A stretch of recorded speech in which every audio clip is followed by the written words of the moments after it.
When a war veteran and his loyal dog stumbled upon a hidden steel door buried deep in the desert cliffs, they never imagined it would lead to a decades-old secret buried by powerful hands.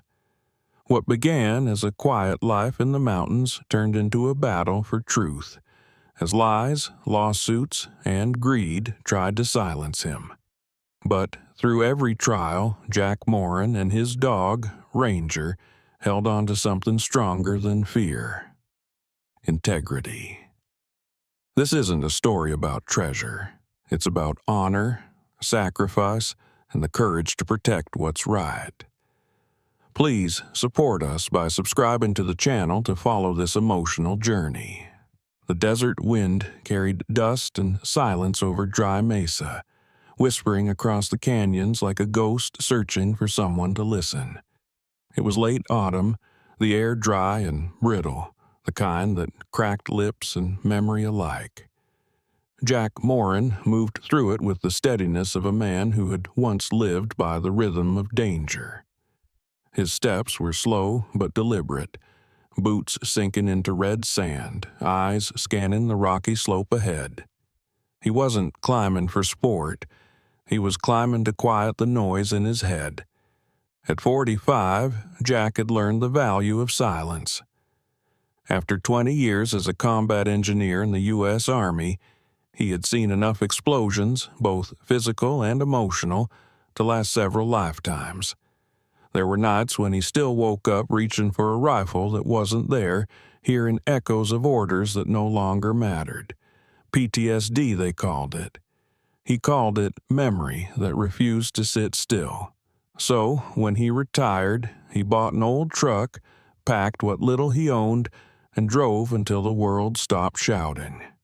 That place was Dry Mesa, New Mexico, where time itself seemed to have taken a long breath and never exhaled. His only companion was Ranger, a German shepherd with a thick, dark coat and the steady patience of a soldier's soul. Ranger was 6 when Jack found him, an abandoned canine from a disbanded training unit in Colorado. The dog had scars along his shoulder, faint under the fur, reminders of shrapnel and survival. Together, they lived in a small cabin on the edge of the mesa, repairing tools, mending fences, and talking only when silence became too heavy. That morning, Jack woke before dawn. The nightmares had been worse than usual, so he laced his boots, whistled softly to Ranger, and headed toward the canyon ridge. The world was still blue with early light, and frost clung to the sagebrush like ghosts refusing to leave. He carried his old military pack. Inside, a flashlight, a water canteen, and the Geiger counter he used for his volunteer work with the county geological team. He often helped surveyors test radiation levels near old mining claims. Most of those claims were nothing but rumor and rust. Still, the methodical hum of the Geiger counter calmed him. It was a steady, rational sound in a world that had stopped making sense. Ranger trotted ahead, nose to the ground, tail swaying. The dog's ears perked at something unseen, and he veered sharply off the path toward a cluster of boulders. "Easy, boy," Jack murmured, following. "Ain't nothing up there but rock and regret." But Ranger didn't stop. He sniffed, barked once, and began pawing at the earth near a half-buried slope.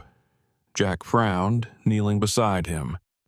The sand there was oddly compacted, not by wind, but by weight. Man-made weight. He brushed the grit away and hit something solid. Metal.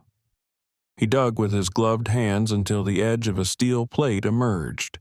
Cold, smooth, deliberate. A faint seam traced the outline of a rectangular door, maybe 6 feet, tall, set directly into the cliff face. It was half swallowed by time, its hinges rusted but intact. Someone had sealed it long ago, hoping it would be forgotten. Jack felt the old soldier's caution rise in him. "Ranger, back!" The dog obeyed instantly, sitting a few feet away, eyes locked on the door. Jack pulled the portable radiation scanner from his pack and swept it across the surface. The meter stayed quiet. No danger. No heat signature either. Just cold metal. He hesitated. Common sense told him to call the sheriff, maybe even the Forest Service.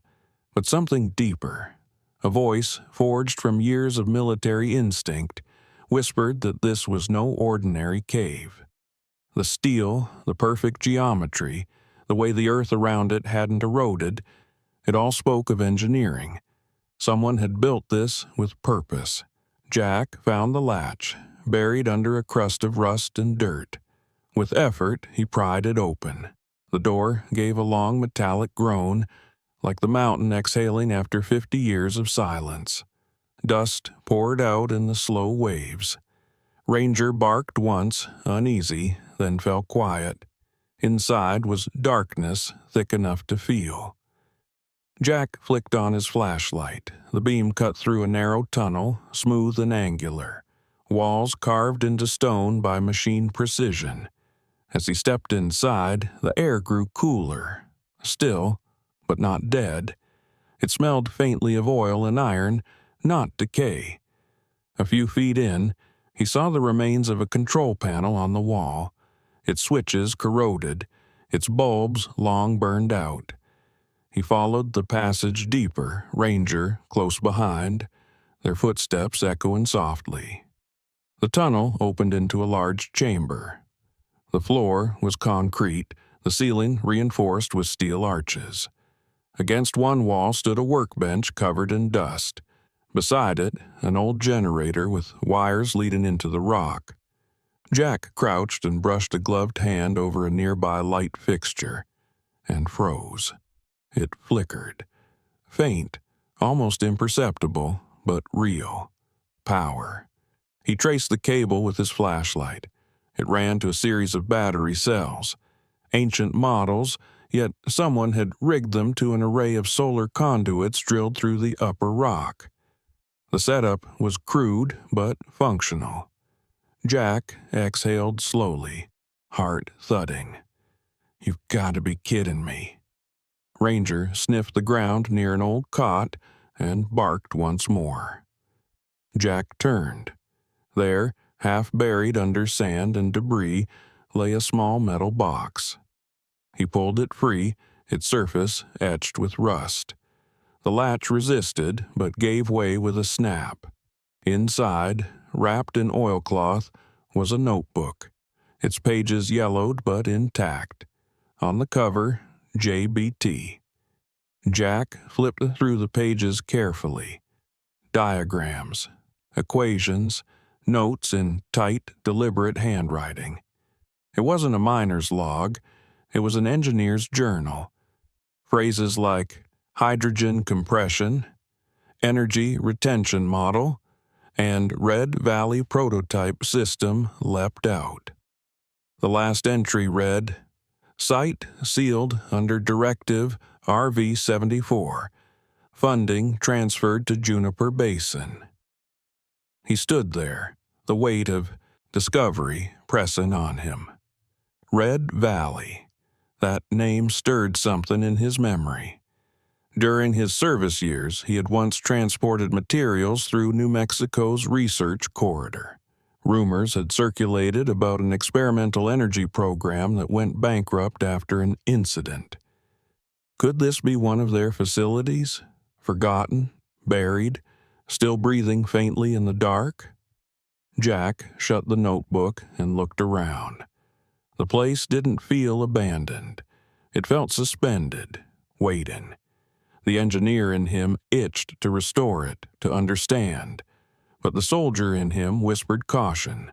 Secrets buried this deep were buried for a reason. He took one last look, then turned toward the entrance. "Come on, Ranger. We've seen enough for today." The desert was already cooling when they stepped outside. The sky burned orange and violet. and the wind had picked up, brushing over the rocks like the whisper of unseen things. Jack sealed the door back as best he could and marked the coordinates in his notebook.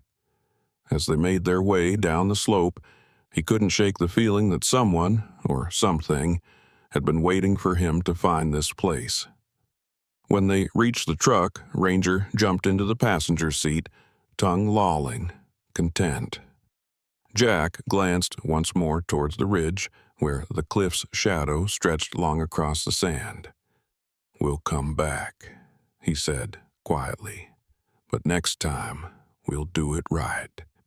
He started the engine, the old truck rattling to life.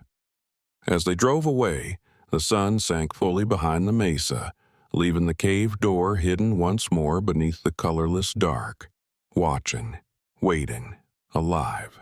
Night slid over dry mesa like ink, poured carefully along the spine of the mesas, filling the ravines until even sound seemed to dim. Jack Morin parked the truck 2 gullies shy of the cliff, killed the lights, and waited for his pupils to widen.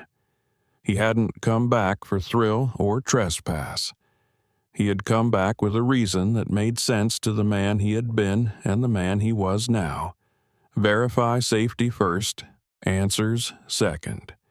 In the pack at his feet, a compact Geiger counter, a multimeter, 2 motion beacons, a CO monitor, chalk, paracord, a folding shovel, and a second flashlight with fresh batteries. Ranger, the German shepherd with the dusk-colored coat and amber eyes that rarely blinked at the wrong time, watched him with the attentive stillness of a sentry. "Same plan as in country," Jack murmured, checking the counter's sweep. "In and out, no hero moves." They took the old cattle track down the dry wash, hugging shadow. Ranger drifting a half-step ahead, pausing at smells Jack couldn't detect: metal tang, mouse dust, oil that had the memory of heat without heat itself. The sky was clear and cold enough to bite. The stars looked close enough to touch if a man stood on a ladder and reached. At the slab, Jack brushed away the sand line with a glove. The steel door held the day's heat like a breath, then let it go as his fingers found the latch. He listened. The mesa has 1,000 noises: granular wind, minor rock falls, night birds, but he had trained his mind to separate those from the humankind. Nothing. He eased the door open. The old hinges gave a soft, guttural sound, then quieted as if remembering they had once been required to move silently. Air spilled out, cool, mineral, tinged with oil and old insulation. He swept the Geiger counter once across the threshold. Flatline, CO monitor, safe. Ranger hesitated only half a heartbeat, then patted in, claws tapping faintly on the concrete. The beam of Jack's light skimmed the carved walls, the big chamber, the rust-scabbed generator, and the cables that ran into the stone like arteries. He moved in a grid, marking a chalk tick at each turn, taking readings, noting dew patterns along the ceiling seam where day-warmed rock met night-cooled air. The panel he'd seen earlier still wore its dead bulbs and one faint pulse, no brighter than a moth's wing, on a tiny status LED. Someone once designed this room to breathe without help. He found the battery array again, checked voltage across 2 visible posts with the multimeter. Low, but not imaginary. The solar conduits through the rock face were still passing life into a skeleton that refused to collapse. Ranger stiffened. The dog's tail rose, straight, not wagging, and a low, throat-borne sound thrummed against Jack's knee. "Show me," he whispered. Ranger moved toward the western wall, the least interesting to an impatient eye. Jack rapped his knuckles against the stone at the shoulder height. He expected the dull thud of sedimentary rock. The sound that came back was not dull. It was hollow. His skin prickled. He knocked again at a lower point and felt a faint vibration as if air had shifted behind a sheet. He crouched, running the flashlight along the base. Scratches, not nature's. He angled the beam tighter. Script, etched into the stone at 2 inches high, with the impatience of a hand working by poor light. M. Kearns. The name freed a memory he hadn't expected to find. An early career rumor about a mechanical engineer named Michael Kearns who had worked on hydrogen compression for a private consortium in the 1970s, and who had disappeared from industry notes around the time Red Valley imploded. Jack breathed out slowly. He followed a thread of shallow engraving upward, tiny triangles and arrows like a field mechanic's shorthand, pointing toward a hairline seam that paralleled the floor. He pressed his palm flat to the cold. He could almost swear he felt a draft thin as a whisper. Ranger's ears pricked toward the same seam. "Containment?" Jack muttered. He swept the upper wall and found a corroded metal plaque the size of his hand, bolted at 2 corners, its lettering clogged with mineral. He scraped gently with the spine of his knife until the stamped words gave up their ghost. Hydrogen Containment Unit, Juniper Basin Project, Juniper Basin. The letters matched the initials on the notebook, JBT, and the last entry that had mentioned a transfer of funds. Not a mine, not a hermit's den, a lab. He set the pack down and took out a tiny inspection mirror and a pen light. He wedged the mirror into the hairline seam and played light across the gap. His own eye stared back, distorted, then a sliver of nothing, void, and a brief glint like glass. Not rubble, space. He resisted the long muscle memory of prying things open. Discipline first. He made a charcoal rubbing of the plaque in his field notebook, letters, bolt pattern, the micro-pitting that would date the alloy later if Claire asked. He logged ambient, took photos with his phone, and set a match-head-sized IR beacon in a crevice on the lintel, the kind that would ping them if air movement changed by more than a whisper. Then he stepped back, stood still, and listened. Old rooms have signatures. This one had a patience that wasn't quite benign. Neither threat nor welcome, only endurance. He could respect that. Ranger's posture softened a degree, but his gaze stayed glued to the seam. "We're not opening it," Jack said. He wasn't talking to the dog. He was talking to the part of himself that once loved a challenge too much. He made a slow pass through the rest of the chamber to satisfy his checklist. On the bench, he found a grease pencil circle over a folded sheet protected by a sheet of glass, a hand-drawn schematic of a closed-loop cooling loop with a notation in tight block letters. Phase 3 ducting. Keep temp below 14 degrees Celsius. The math in the margin was neat, unforgiving. He had met men who wrote that way. They didn't exaggerate.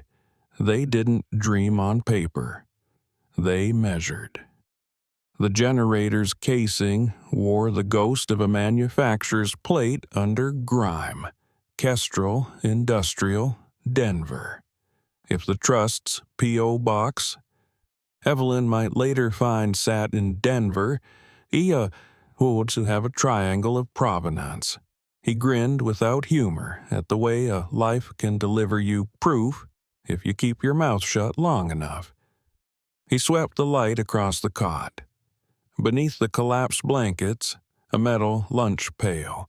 Inside, the ghost of sandwiches and a thermos cup with coffee residue rinded at the base, petrified to a smell that made memory tilt. Motor pools at dawn, steely mornings in places where politeness had no purchase. He closed it gently and set it back. This was not a grave, but it had witnesses. He left no more fingerprints than necessary. On his way out, he mounted a motion camera just inside the steel door, angled not at the room but at the tape line of sand he combed across the threshold, a telltale that he alone would recognize if it buckled. He looped paracord from hinge to rock spur, threaded with a bead that would drop if the door opened more than an inch. It wasn't paranoia, it was inventory. At the threshold he paused, pinched the bridge of his nose, and let the clean night air wash the oil and iron from his lungs. Ranger touched his knee with a damp nose, and the touch cut through a tightness he hadn't admitted. Outside, the sky had hardened into a vault of ice-dark blue, the kind that makes sound travel farther than it should. He closed the door, pressed it into place, and brushed a skin of sand back over the sill so any visitor would declare himself by accident. "We file before we pry," Jack said, as if reciting a creed. Back at the truck, he keyed coordinates into a paper notebook and his phone, duplicating because redundancy is an old religion where systems fail. He logged time, temp, instrument readings, and the inscription exactly as the stone had offered it. M. Kearns. His fingers hovered over the line and added a single word without ornament: hollow. As they drove, Ranger rested his head on Jack's thigh, the firm weight an anchor. The radio caught a Santa Rosa weather report and the clipped quarter-hour beeps that had soothed him through nights in far-off stations. At a turnout, he pulled off, used the truck's dome light, and wrote 3 emails to drafts only. One to himself, one to a new contact file labeled C. Donnelly, and one to an empty address he'd later fill if the county needed a record, each with the photos and the rubbing attached, each time-stamped. Belt, suspenders, and a hand on the waistband. By the time the cabin's dark rectangle took shape against the sage flats, the sky had moved from black to gunmetal. He fed Ranger, drank water until his mouth stopped tasting like stone, and set the beacon's receiver on the nightstand. He lay down in his clothes the way a man does when he means to pretend he's resting while staying ready to move. Sleep came like a short, hard rain.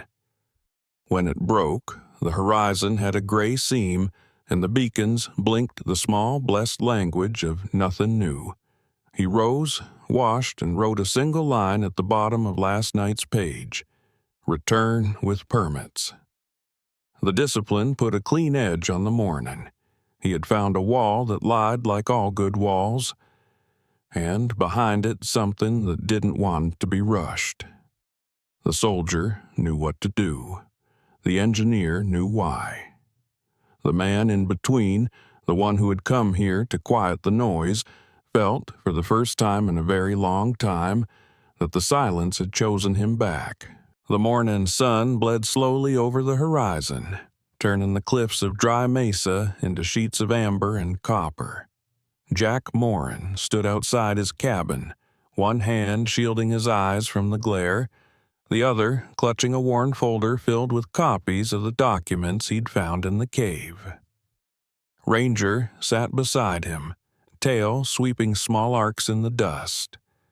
The dog's calm presence steadied him, but the questions in Jack's mind had grown heavier overnight. Whoever J.B. Thornton had been, his work had not simply vanished. It had been hidden, and someone had kept paying to keep it alive. Jack wasn't one to chase ghosts, but this one had left too many footprints. He decided the next logical step was to check official records. He loaded his truck, Ranger hopping in beside him, and started the long drive toward the county seat at Las Torres. The road wound through sagebrush and dry riverbeds, the kind of landscape that could swallow secrets for generations. The radio stayed off. He preferred the silence, less noise to think through. The county records office sat behind the courthouse, a low sandstone building with peeling paint and a broken flagpole. Inside, the air smelled of dust, ink, and the slow decay of forgotten paper. The clerk at the front desk, a thin, silver-haired man with rimmed glasses named Harold Quinn, looked up with mild suspicion when Jack introduced himself. "Military, huh?" Quinn said, scanning Jack's ID. "You people sure do love old files." "Just doing a little volunteer history work," Jack replied evenly. He'd learned that too much honesty often closed more doors than it opened. "I'm looking for property or project records related to Red Valley Development or Juniper Basin Trust." Quinn frowned, tapping a few keys on an ancient terminal that buzzed like a wasp. "Red Valley? That's a name I haven't heard in decades. Some kind of energy outfit, right?" "Something like that." After a few minutes, Quinn disappeared into the archives room, leaving Jack to stand under the hum of fluorescent lights. When the man returned, he carried a cardboard box layered with dust thick enough to write in. "These are the only files we've got," he said. "Red Valley went belly up around 75. Some assets went to a trust out of Santa Fe, but that's about all we ever heard." Jack nodded, carried the box to a table, and began to sift through its brittle contents. Ranger waited patiently at his feet, occasionally sniffing the floor as if searching for ghosts of his own. The first folders were corporate nonsense: contracts, land surveys, water rights disputes. Then, near the bottom, Jack found a yellowed deed with coordinates that matched his cave. The line item read, "Red Valley Research Site Number B. Property transferred to Juniper Basin Trust, 1975, for indefinite maintenance." He frowned. Indefinite maintenance. That meant someone was still funding the upkeep. He flipped another page and found a list of automatic payment authorizations from an account under the same trust name, last active only 3 months ago. Each payment had gone to a small power cooperative in the nearest town, Dry Mesa Utilities. Jack leaned back, heartbeat picking up. The system in that cave wasn't surviving on luck. It was being kept alive deliberately. He asked Quinn if he could take copies, and the man shrugged. "Sure. Nobody else cares about that stuff.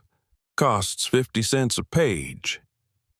By afternoon, Jack had what he needed. Before heading home, he stopped at the local sheriff's office out of habit, a reflex from years of military procedure.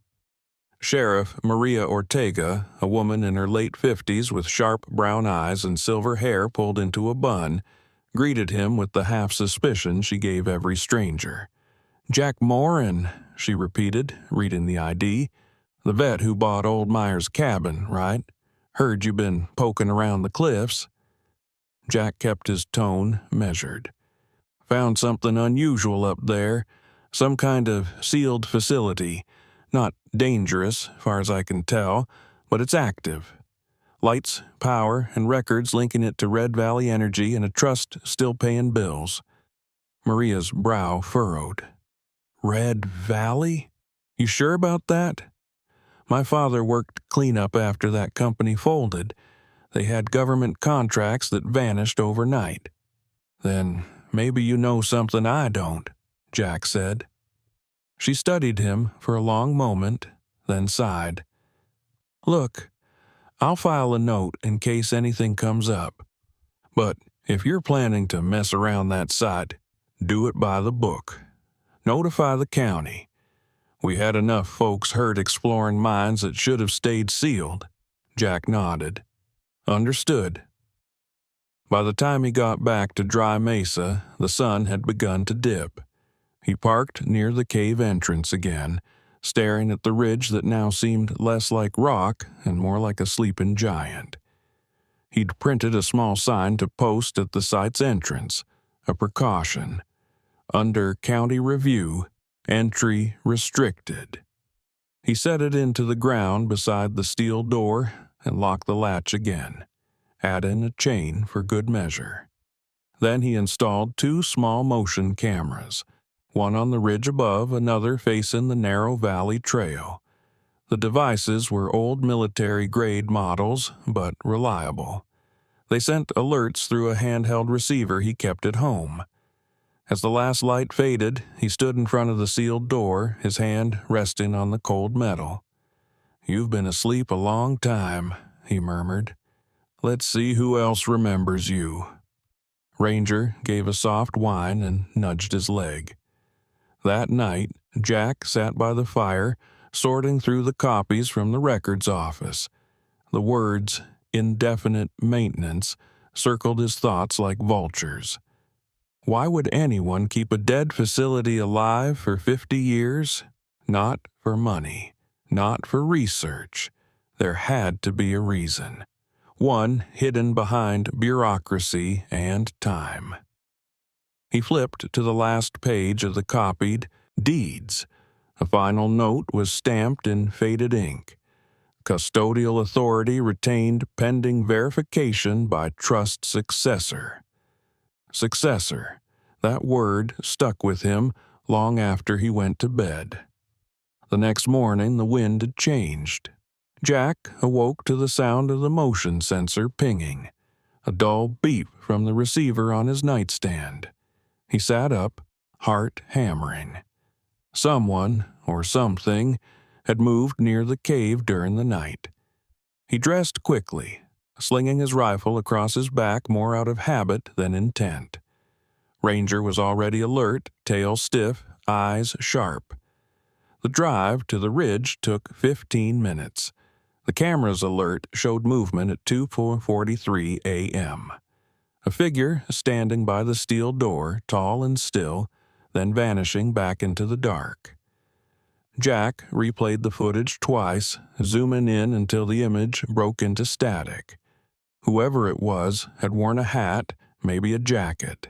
Nothing distinct, but the posture was unmistakable, confident, like a man who already knew what was behind that wall. Jack exhaled, cold air clouding in front of him. "Looks like we're not the only ones interested, boy." Ranger's low growl was answer enough. Jack tightened the camera mounts, double-checked the chains, and drove back to town, the desert wind biting at his face. His next stop would not be a county office or a police station. It would be the local power cooperative. Someone was paying those electric bills, and they were going to find out who. He didn't know it yet, but this search was about to make him a target. The wind that day blew sharp and dry, scouring the canyon's edge as if trying to erase its own secrets. Jack Morin sat on the porch of his cabin, cleaning the old Winchester rifle that hadn't been fired in years. Ranger slept nearby, belly rising and falling in slow rhythm. The desert felt quiet again. Too quiet. Since the shadowy figure had appeared on his security feed, Jack had waited for another sign, another trespass. Days passed, but nothing. The mountains seemed to pretend innocence. That was usually when trouble came knocking. It arrived one Thursday morning, in the form of a polished black sedan that looked more suited for city asphalt than the dirt roads of Dry Mesa. The car's tires crunched to a stop in front of Jack's cabin, kicking up a small cloud of dust. A man stepped out, tall, immaculate, with hair silvered at the temples and eyes the color of polished steel. His suit was too fine for this landscape, his shoes too clean to belong to anyone who worked for a living. "Mr. Morin, I presume?" he asked, smiling as if they'd been friends long ago. "My name's Howard Ellis. I represent a private investment group interested in properties of unusual nature." Jack's eyes narrowed. You came a long way for small talk. What do you want?" Ellis's smile widened just enough to look rehearsed. "We're aware of your discovery, Mr. Morin. The facility in the Dry Mesa Cliffs. My clients believe it once belonged to Red Valley Development, a company they have significant interest in. We'd like to purchase the site and its rights immediately. You'd be well compensated, of course." Jack rested the rifle across his knees, not as a threat, but as a statement. "That's federal land. No one owns it." Ellis's eyes flickered, calculating. "True, technically, but Red Valley's assets were never fully liquidated. Some deeds were transferred to what's called Juniper Basin Trust. You've heard of it, I assume?" Jack felt his chest tighten. He said nothing. Ellis continued smoothly, "My clients are prepared to offer you 30 times the site's appraised value in cash today. All you'd need to do is sign a waiver acknowledging you discovered it on behalf of Red Valley's residual holdings." Jack studied him. The stillness behind the smile, the way his gloved hand never quite left the car door. "And what happens if I don't?" Ellis's grin thinned. "Then someone else will. This isn't a threat, Mr. Morin, just inevitability." Ranger stood, hackles rising, a low growl rumbling from his throat. Jack's hand drifted to the dog's head. "I'll think about it," he said quietly. "Good man," Ellis replied, slipping a sleek envelope from his jacket. "My card and the offer. I'll be in town until the weekend."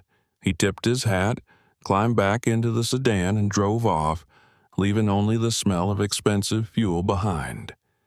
Jack waited until the dust settled before opening the envelope.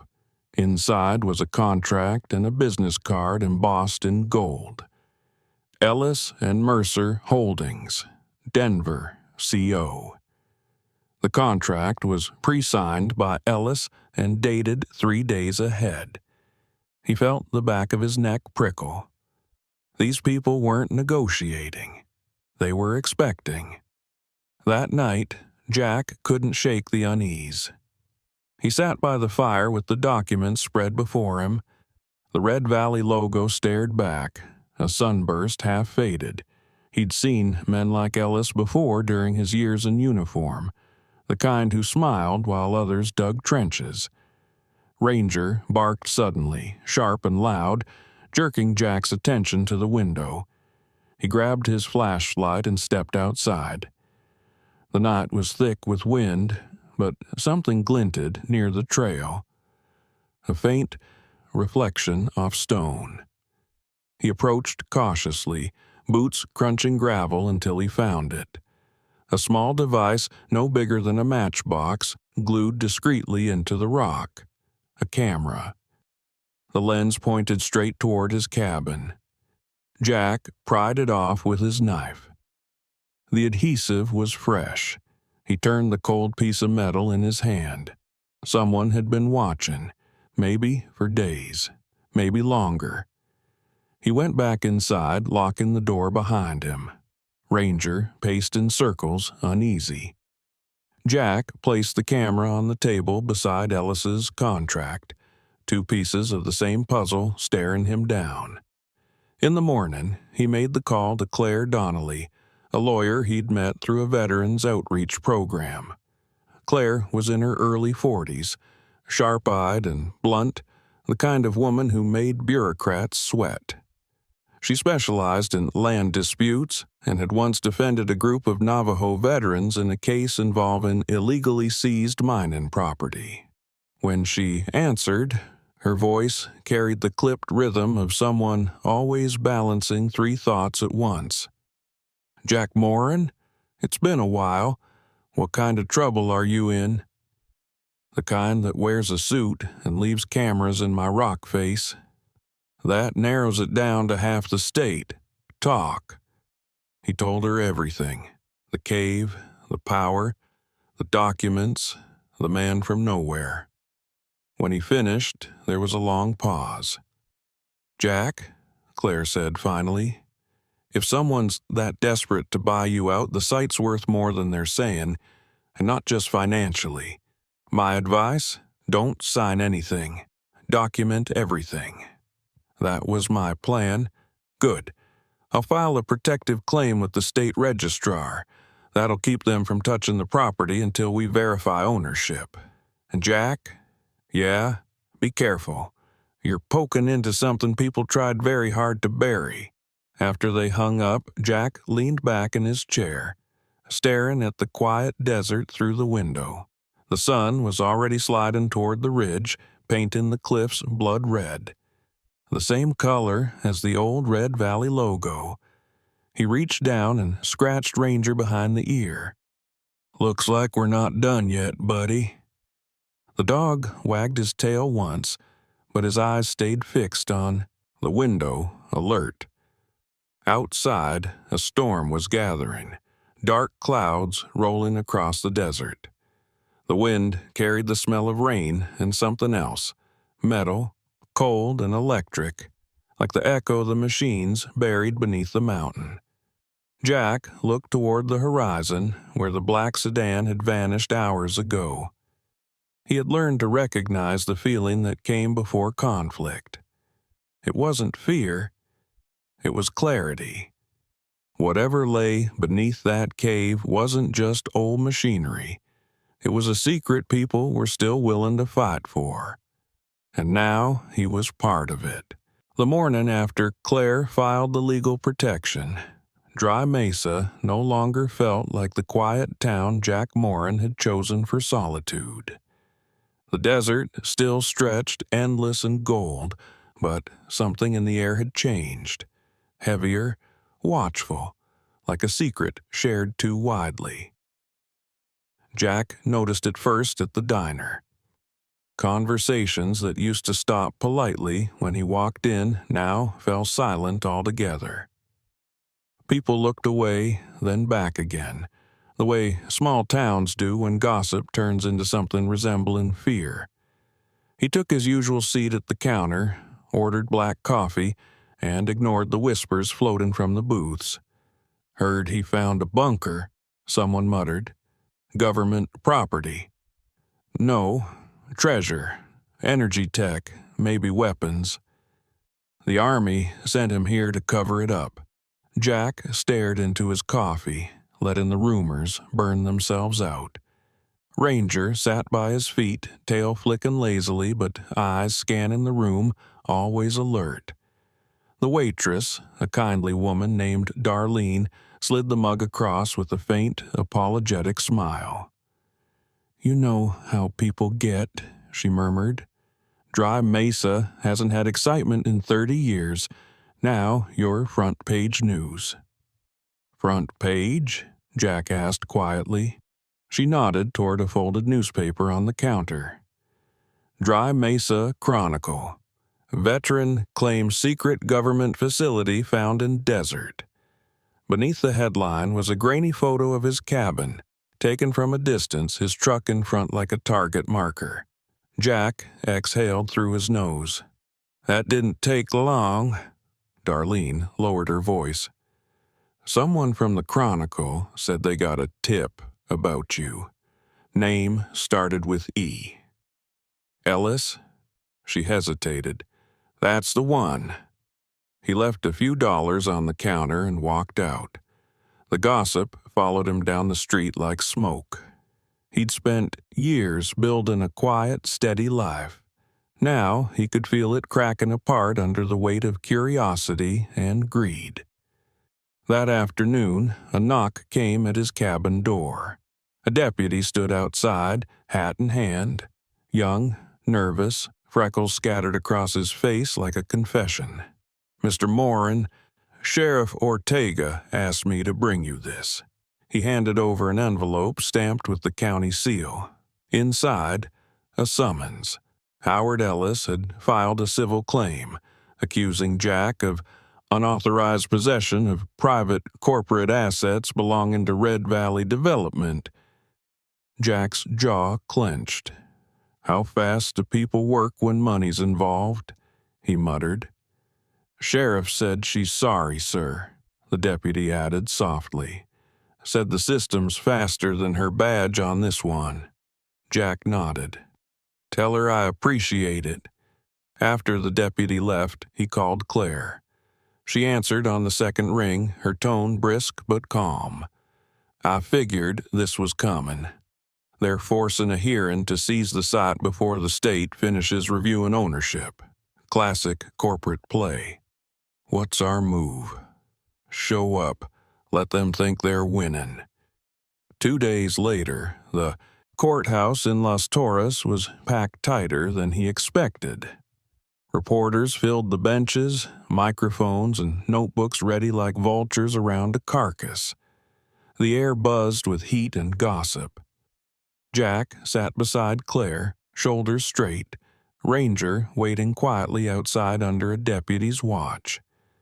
Across the aisle, Howard Ellis sat flanked by 2 lawyers in sharp suits, his smile calm and precise. He looked like a man about to close a deal he had already signed in his mind. The judge, Eleanor Griggs, was a woman in her 60s with short gray hair and a voice that carried authority without needing to raise it.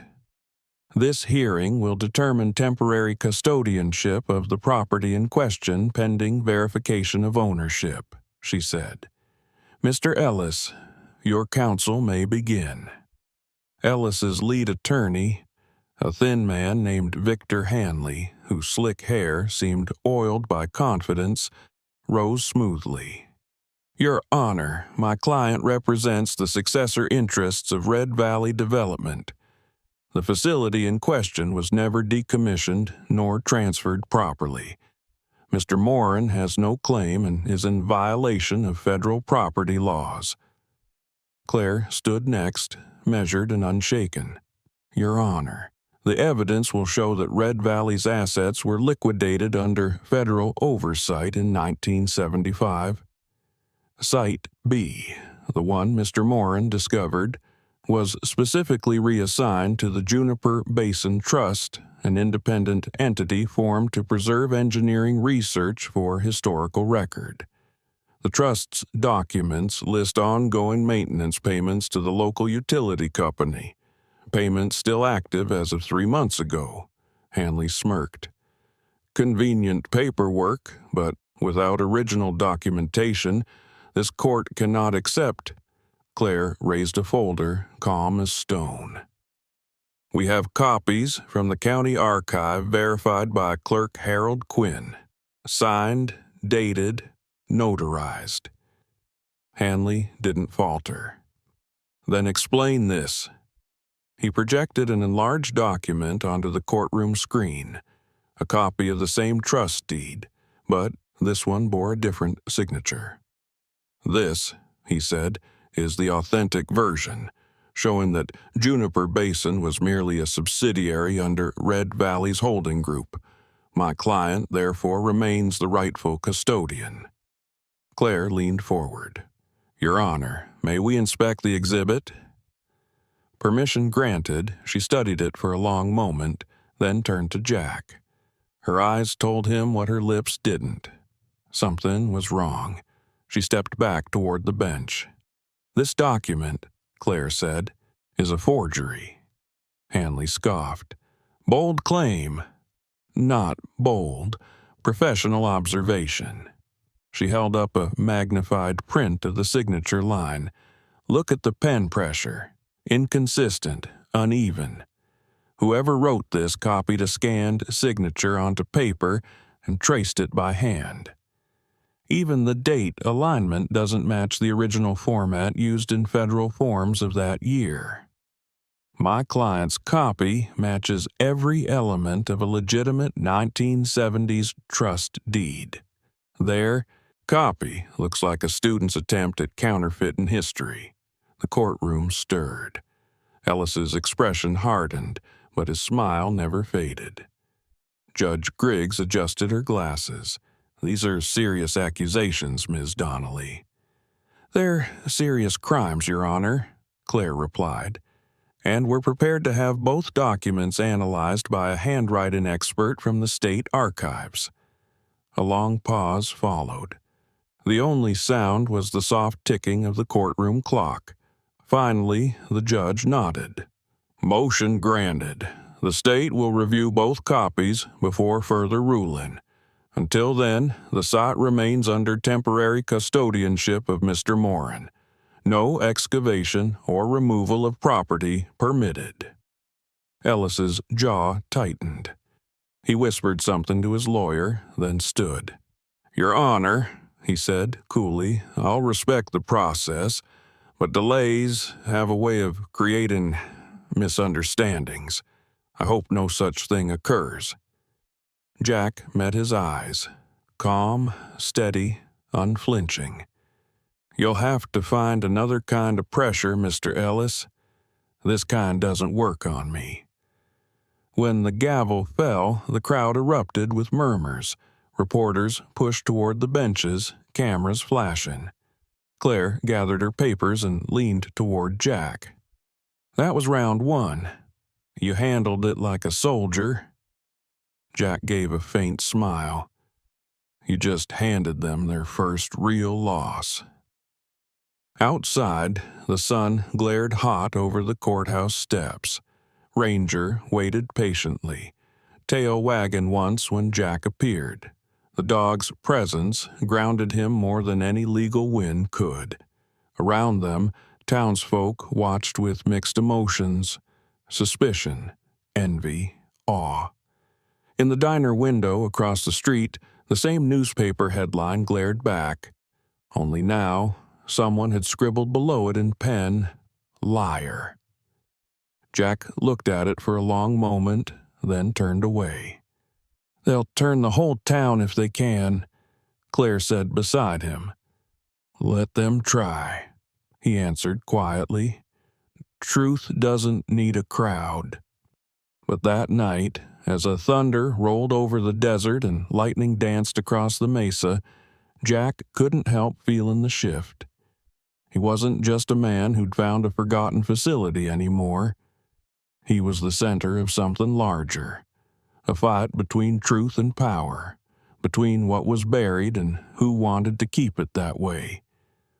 And somewhere out in that vast darkness, he knew Ellis was already planning his next move. The desert had its own way of judging people. It didn't care for courts or lawyers, for documents or seals. It waited, patient and silent, until truth and lies both burned away under its sun. Jack Morin understood that better than most. The day after the hearing, he stood at the mouth of the cave again, wind pulling at his jacket, Ranger pacing beside him. The ridge above looked unchanged. Yet he could feel eyes on him, distant but real. He had spent the morning double-checking the seals and locks. Claire's advice echoed in his head. Document everything. So he did. Every cable, every panel, every wire that still pulsed faintly under the rock. The air inside was cooler than outside, smelling faintly of rust and ozone. Ranger sniffed around the walls, but didn't growl this time. The dog's instinct told him there was no immediate danger, only memory. Jack crouched near the western wall, the one that had first echoed back hollow. He ran his hand across the metal and whispered, "Whatever they buried here, they didn't want found." Then he noticed something new, a small dent, fresh, near the edge of the metal plate. Someone had tried to pry it open, recently. He straightened, scanning the shadows. "They've been back," he said under his breath. He turned toward Ranger, who wagged his tail nervously, whining low. Jack took out his camera, documented the mark, and sealed the chamber again. By late afternoon, clouds had begun gathering. Heavy, bruised, ready to split. Back at his cabin, Jack brewed coffee while reviewing the camera feeds. At 2:11 a.m. the previous night, a light had flickered near the ridge. Brief, faint, but not lightning. Someone had been up there again. He called Claire immediately. Her tone was crisp, focused. "That's intimidation, Jack. They're pushing you to react. Don't give them what they want. They already crossed the line. Someone tampered with the wall." A pause. "Then it's time to go higher. I'll reach out to the State Energy Commission. They can't ignore evidence of an unregistered research site with potential hazardous materials. It'll bring federal oversight." Jack hesitated. "You think that's safe?" Claire's voice hardened. "It's not about safe. It's about putting this out of their hands. Sunlight's the best disinfectant." That night, thunder rolled across the mesa like artillery. Jack sat near the window, watching the rain hit the glass in long diagonal streaks. Ranger lay beside him, restless. The storm pressed against the cabin, wind howling through the eaves like old ghosts. At exactly midnight, the power flickered, once, twice, then went out entirely. Jack grabbed his flashlight and rifle, stepping onto the porch. The desert was black except for a single glow, faint, bluish, coming from the direction of the ridge. His pulse quickened. "Stay," he told Ranger, but the dog ignored him, trotting ahead into the rain. Jack followed, boots sinking into the mud. Lightning split the sky, revealing shapes on the ridge. Two figures near the cave entrance, one holding what looked like a crowbar. Jack shouted, "Hey, step away from there!" The figures froze. One bolted instantly, vanishing into the darkness. The other stumbled, slipped on wet stone, and fell hard. Jack approached cautiously, weapon lowered but ready. The man on the ground groaned, clutching his leg. "Don't shoot!" he gasped. Jack crouched, the beam of his flashlight cutting through the rain. The man was young, barely 30, soaked and trembling, wearing a security jacket labeled RVE Facilities Maintenance. "Who sent you?" Jack demanded. I just take orders," the man stammered. "Ellis. He said retrieve the data drives, that's all. They said you didn't have rights here." Jack's jaw tightened. "Data drives?" The man nodded weakly. "There's a compartment behind that wall. Red Valley Tech. Hydrogen array specs, research logs. Ellis said the company needs to recover its property before it disappears." Jack stared at the rain-slick rock, realizing what Ellis had been after all along. Not treasure, proof. The kind of data that could expose decades of illegal research, maybe even government collusion. He helped the man to his feet. "You're lucky I'm not pressing charges tonight. You'll tell the sheriff everything. Understood?" The man nodded, eyes wide. By morning, Sheriff Ortega arrived with 2 deputies. The storm had passed, leaving the air sharp and clean. They took the intruder into custody. Ortega gave Jack a long look. "You keep finding trouble, Morin?" Jack shrugged. "Seems trouble keeps finding me." She smirked faintly. "State investigators are coming tomorrow. Claire sent them everything. If there's real tech in there, they'll know." When they left, Jack lingered near the ridge. The cave no longer felt menacing. It felt like a wound that had finally been uncovered. Ranger pressed against his leg, tail thumping gently. That evening, Claire drove out herself. Dusty sedan, hair pulled back, expression a mix of exhaustion and satisfaction. "You did good, Jack," she said, handing him a folder. "Ellis's man confessed. They've got enough to charge him for corporate espionage and destruction of historical property." Jack blinked. "Espionage, that's a stretch." Claire smiled thinly. "Not when it's linked to suppressed government contracts from the 1970s.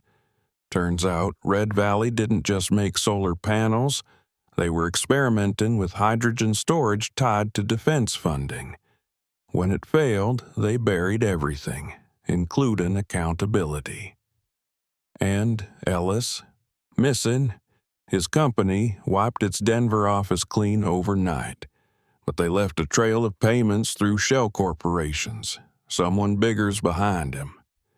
Jack looked back toward the cave. The sun was sinking behind the mesa, staining the desert crimson. You think they'll come back? Claire followed his gaze. If they do, it won't be for long. The state's taken custody of the site under a Heritage Act. They'll need someone to oversee restoration, and I already suggested your name. Jack raised an eyebrow. You're volunteering me for more paperwork? Call it justice, she said with a tired grin. They stood in silence as the light faded, the cave mouth glowing faintly from the reflection of the dying sun. Ranger barked once, chasing a dust devil down the slope. For the first time in months, Jack felt something lift from his shoulders. The lies had surfaced, the ghosts were named, and though the fight wasn't done, it had direction now. He looked at Claire, the desert wind tousling his hair. Guess the verdict's in then, she smiled. In this desert, Jack, truth doesn't need a judge. It just waits until the sand blows off. The desert was quiet again. Not the silence of fear or secrecy, but the deep, steady quiet of something finally at peace. Months had passed since the night of the storm, since Ellis vanished, since the state claimed the facility under the Heritage Preservation Act. The locals had stopped whispering. Dry Mesa had turned curious instead of suspicious, and at the heart of it all, standing before the carved entrance of the mountain, was Jack Morin, the reluctant guardian of a forgotten dream. The project now had an official name, the Stonehouse Project, a collaboration between the State Energy Commission, the Historical Society of New Mexico, and the Veterans Conservation Corps. What had once been a sealed, rusted chamber was now reborn. Walls cleaned, panels restored, pathways illuminated with soft light that hummed gently through the air like memory revived. The energy cells from the 1970s had been reactivated under modern supervision, and, to the astonishment of every visiting engineer, the old hydrogen conversion array still worked. Jack had refused any managerial title. He wasn't a bureaucrat, and he didn't want to become one. Instead, they had given him a quiet honor, custodian honorary. It came with no salary worth mentioning, just enough to maintain his cabin and keep the lights on. That was fine with him. He hadn't fought to own the place. He had fought to make sure it told the truth. Ranger, now a little grayer around the muzzle, seemed to agree. He spent most of his days napping near the entrance, occasionally trotting after school kids who came on field trips, tail wagging as if guarding something sacred. By early summer, the first visitors arrived. Veterans, engineers, students, and travelers from nearby towns. They came not for the technology itself, but for the story of how a forgotten engineer named J.B. Thornton had tried to build a future of clean energy long before the world was ready to believe in it. Jack gave tours in small groups, speaking little, letting the space speak for itself. He showed them the blueprints, the consoles, the original handwritten formulas still etched on metal boards. When people asked what he thought it all meant, he always said the same thing. This isn't treasure, it's a message. From people who believed that hope was worth engineering. One afternoon, a group of local high school students visited. Their teacher, Ms. Alvarez, was a warm-eyed woman in her 30s with a soft voice and the kind of patience that made children listen. As they gathered around the central control panel, one of the boys, maybe 15, freckles and nervous curiosity, asked, Mr. Morin, did you ever think about keeping it secret, like before? You know, making it your own?" Jack smiled faintly, looking down at the boy. "When I was younger, maybe. But secrets rot. Truth's the only thing that stays clean out here. Even the desert can't bury it forever." The boy nodded, thoughtful, and scribbled something in his notebook. Ranger thumped his tail once, as if in agreement. That evening, after the visitors left, Jack sat on the low rock ledge outside the entrance. The desert stretched endless before him, painted gold by the sinking sun. Claire Donnelly had stopped by earlier that day, her car now dustier than ever, her voice tired but proud. "You made something out of this, Jack," she'd said. "Most people would have taken the money and run. You chose the harder road." He had chuckled softly. "Maybe the Army trained me too well." She'd smiled, the kind that carried respect rather than pity. "Maybe. Or maybe you just needed something worth fighting for again." Then she'd driven off, leaving a trail of dust curling in the hot air. Now, sitting alone, Jack thought about how strange redemption could look. Not medals, not headlines, but quiet work, and the hum of old machines brought back to life. He took a deep breath, letting the desert wind move through his hair. Ranger leaned against his leg, eyes half closed. The sun slid lower, spilling long shadows across the valley. From the cave mouth, the polished copper plaque caught the last of the light, glowing briefly before dusk took over. It had been installed by the state a week ago, its surface engraved with steady precision. Jack stood, brushing dust from his jeans, and read the words again as he had every evening since. "Truth never hides, it only waits." He smiled. It wasn't just an inscription. It was the whole story, of Thornton, of Ellis, of the mountain, and of himself. Behind him, faint laughter echoed from a tour group returning late, their guide pointing to the solar array outside the ridge. Jack turned, raising a hand in greeting. The wind carried their voices like music, light, human, full of life. Ranger barked once, short and sharp, then to settle down beside his boots. The horizon burned orange, then purple, then finally blue. Night came gently over dry mesa, and the desert whispered through the stones like it was proud to keep this truth alive. Jack sat back down, his silhouette framed by the last shimmer of daylight. He watched the stars emerge, one by one, patient as always. The war in his soul was over. The mountain had given up its secrets, and in doing so, it had given him peace. Somewhere deep inside the stone house, the old hydrogen cells pulsed again, steady, clean, eternal. And for the first time in years, Jack closed his eyes, feeling not the weight of what he'd found, but the quiet of what he'd set free. Sometimes God hides his miracles in the quietest places.